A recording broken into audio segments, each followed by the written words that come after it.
think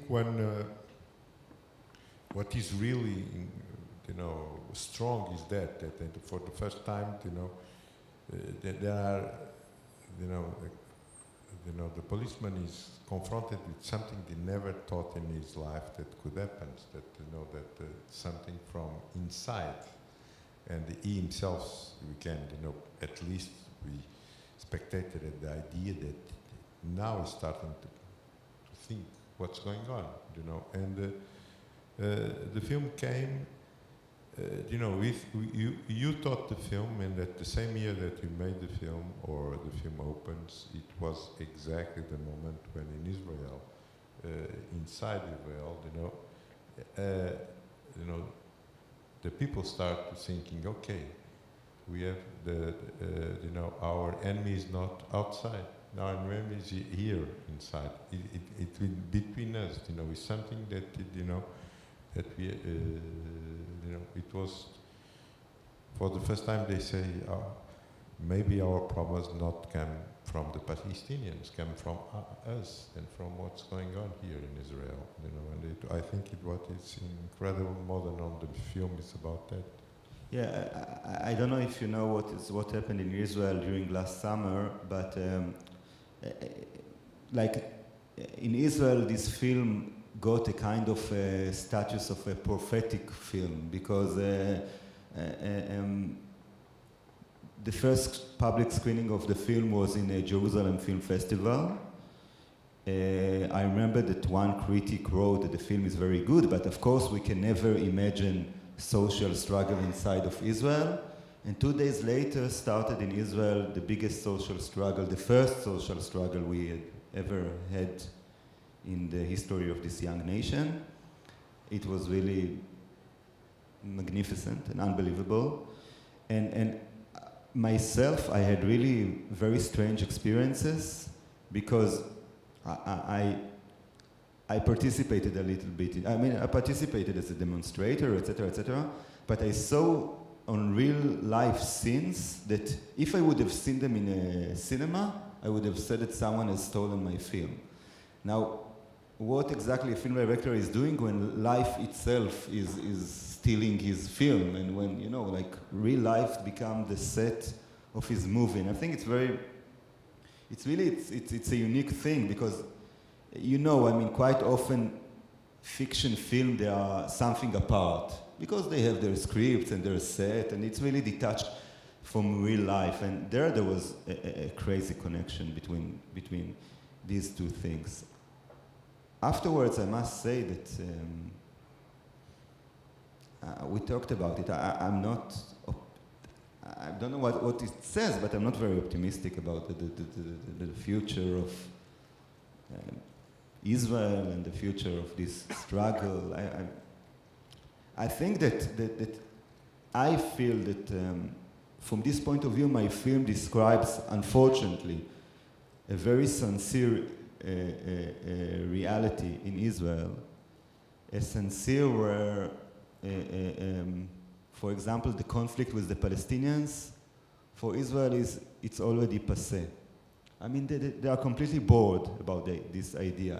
They don't, okay, they understood. They understood there are these Palestinians, they want their state, okay, they understood it. They don't, and for example, in the film, there is the moment that the guy is looking at the photos of these radicals, and he say, wow, this son of a bitch is not a Palestinian, and this son of a bitch also. It's because in Israel, the Palestinians, in a way, it's clear already that you can put, like he's putting X on their photos, it's clear that you can put X on their photo. It's not a question anymore. It's not, yeah, they are terrorists. If they haven't done a terrorist action yet, they will do it in tomorrow. It's not. And in a way, in the film, you see how easy in a violent society like Israeli society, how easy it is to become Palestinian, to become the one that you can put X on his photo and kill him. But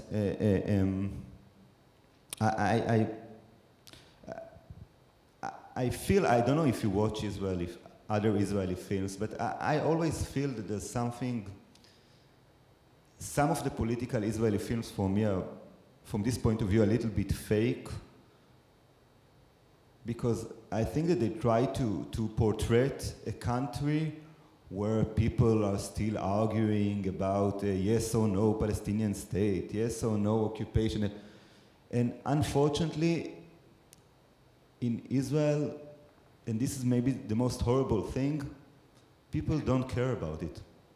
People don't care about it. People don't care about these questions. I mean, for them, they are, I can't define it better. It's not that they are right-wing, it's not that they just, for them, this question, I mean, they don't believe that this question still exists. And Israel is a very nice place to live in. I mean, I live in Tel Aviv. It's a fantastic city. You should come to visit. Wonderful nightlife, bars, restaurants, cafes. You don't believe that you're in the middle of, that you are 20 minutes from checkpoints and occupation. So people, they don't believe, and they don't care, and for them, for them this question should have been already solved.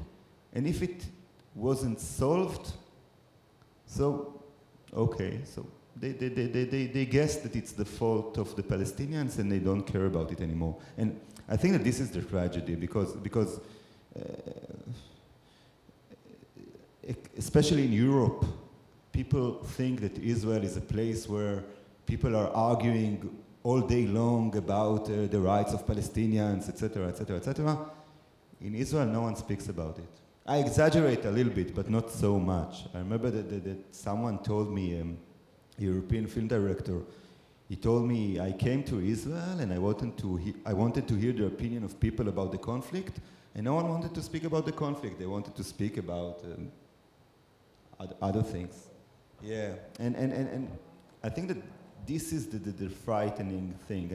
And this is also, I think, in a way, in the movie. Like, for example, this policeman at the end, on one hand, maybe for the first time something moves inside his head. On the other hand, I'm sure he's not connecting it to these two Palestinians that he killed. I mean, for him, it's completely different domains, I think. And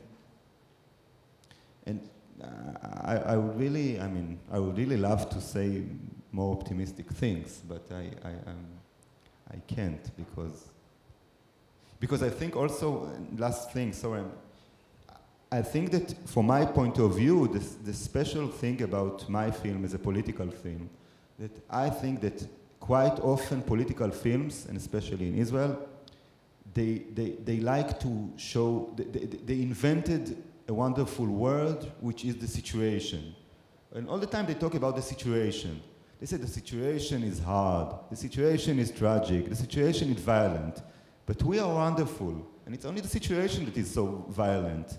And they speak about the political situation as if it was a force of nature, as if it was rain or storm. Like now it's raining, but so in Israel, the political situation is hard, and Israel is, from time to time, they say, wow, the situation is not easy. And this is the end of the sentence. And I think that what I'm trying to show is that you cannot detach the situation from the people and from our soul and our mind, and that violent situation happens where the collective soul becomes violent, and insensitive, and racist, and full of hate for the other, and that's why I think that, you know, people, they talk about Israel, they talk about Barack Obama and Bibi Netanyahu.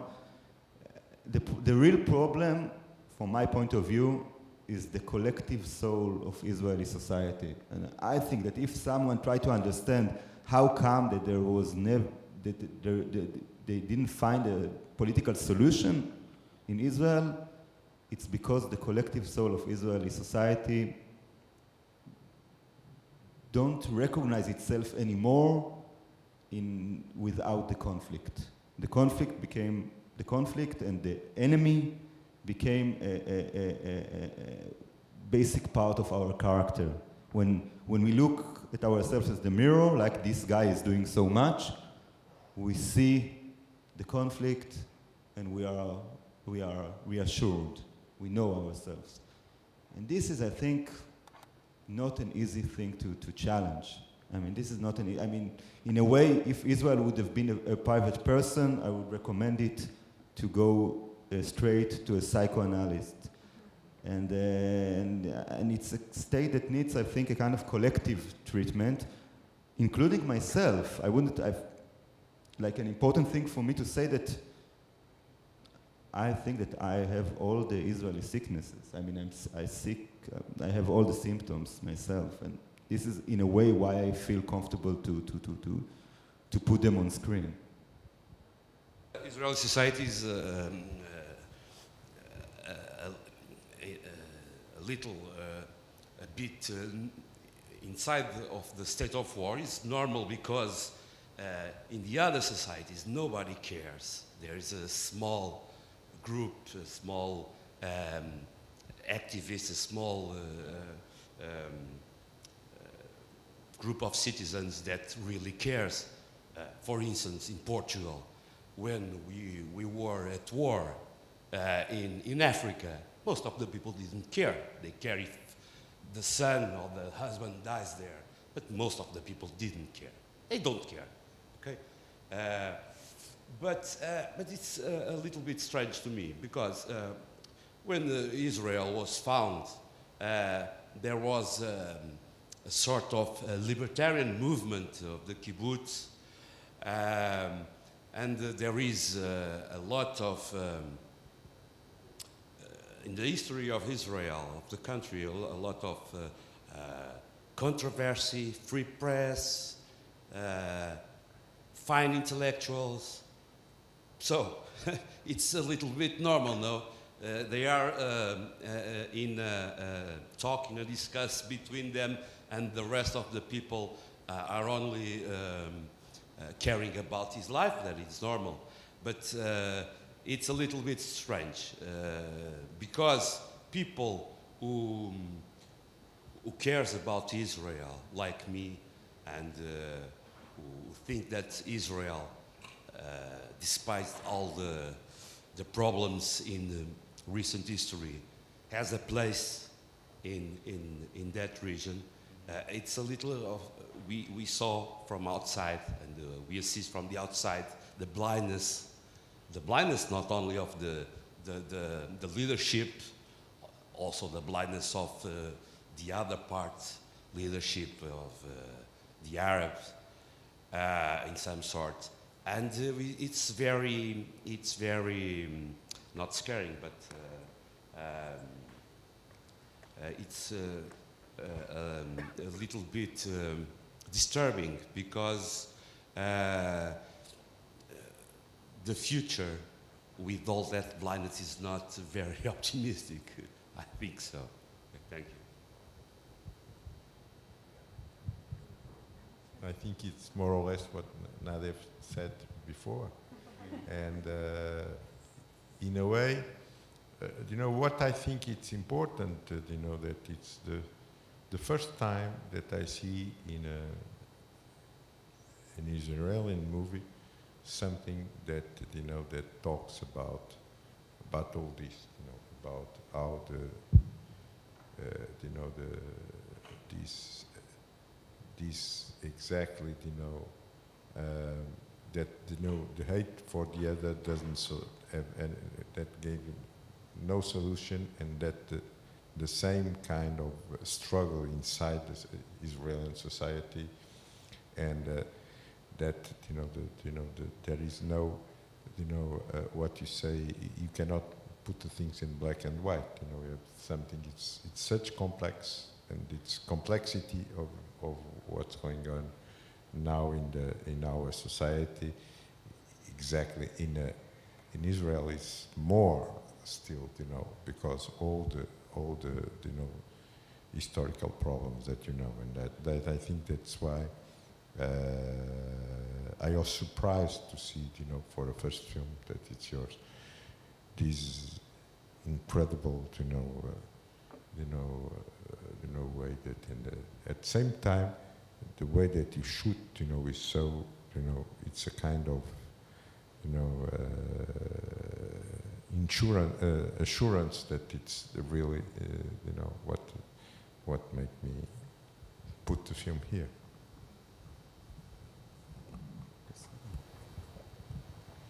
Thank you so much for your wonderful film. I just wanted to ask you a question about the way that you shot the young people.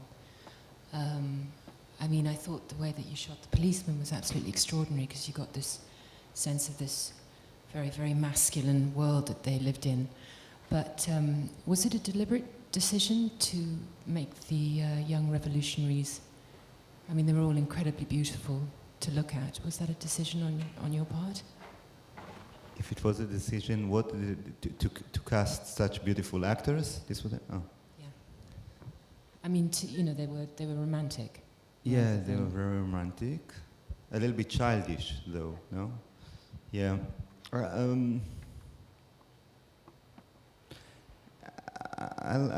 Maybe I'll answer it a little bit differently. I think that, well, I agree that they are beautiful. I mean, you look at them and they are beautiful. But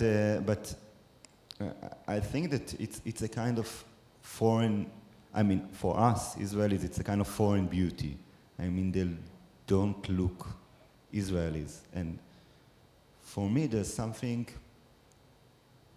you know, there's this scene when they shoot on this tree in the middle of the desert.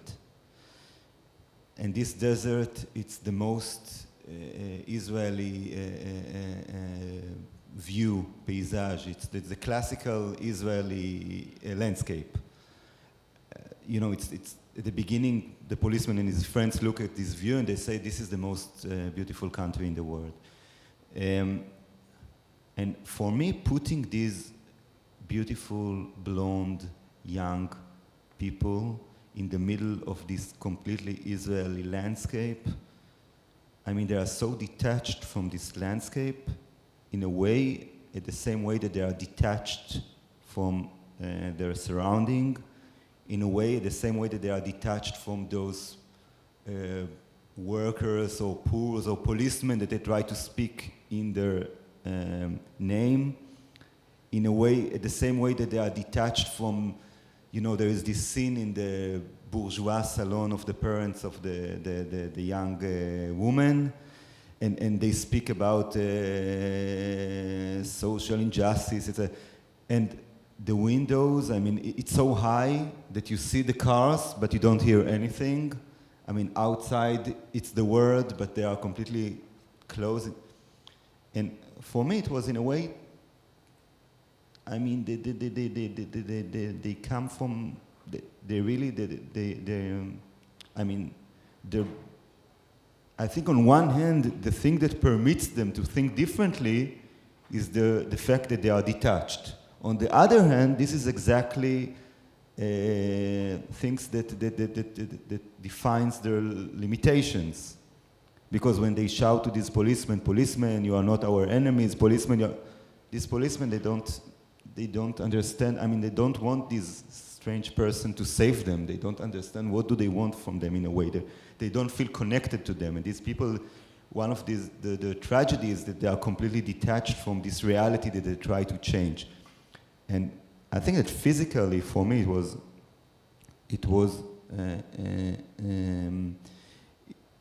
was important to portray them in such a way. And also they have something, I think, mythical and legendary in them. And this is also, I mean, a little bit they come from a fantasy. They come from cinema. You know, this moment when the young woman, she touches with her gun the hand of the blonde guy after they are shooting at the tree. For me, they are a little bit like Bonnie and Clyde. You know, they are Bonnie and Clyde trying to save a Israeli workers class. It was condemned to failure in a way.